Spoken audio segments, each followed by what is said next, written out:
மக்களவைத் தேர்தலில் ஓபிஎஸ் அணிக்கு எத்தனை தொகுதிகள் ஒதுக்கப்பட்டுள்ளது என்பது குறித்து பாஜக மாநில தலைவர் அண்ணாமலை விளக்கம் அளித்துள்ளார். அண்ணா, தமிழ் மாநில காங்கிரஸை பொறுத்தவரை தமிழ் மாநில காங்கிரஸ் அவங்க 3 தொகுதியில் நிற்கிறாங்க. அதை தமிழ் மாநில காங்கிரஸ் அவங்க அறிவிப்பாங்க, வேட்பாளர்கள் அறிவிப்பாங்க. அது நான் அறிவிப்பது முறையாக இருக்காது. அதே நேரத்தில் ஓ பன்னீர்செல்வம் அண்ணன் அவர்கள் எப்பொழுது வேண்டுமானாலும் பத்திரிகையாளர் சந்திப்பு நடத்த இருக்கிறாங்க. எப்பொழுது வேண்டுமானாலும் அது நான் சொல்வது சரியாக இருக்காது. முன்னாள் முதலமைச்சர் மாண்புமிகு மரியாதைக்குரிய அண்ணன் ஓ பன்னீர்செல்வம் அவர்கள் விரைவில் பத்திரிகையாளர் சந்திப்பு இப்ப நடத்த போறாங்க. அதனால் அதை நான் அறிவிக்கல, அது அண்ணன் அறிவிப்பாங்க.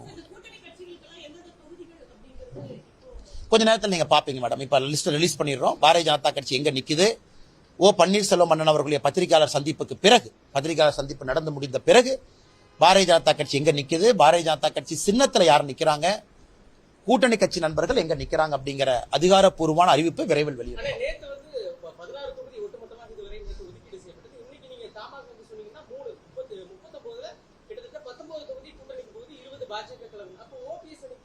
இல்ல, அவங்க சொல்லுவாங்கண்ணா. கண்டிப்பா அண்ணன் முடிவெடுத்திருக்காங்க, நல்ல முடிவெடுத்திருக்காங்க.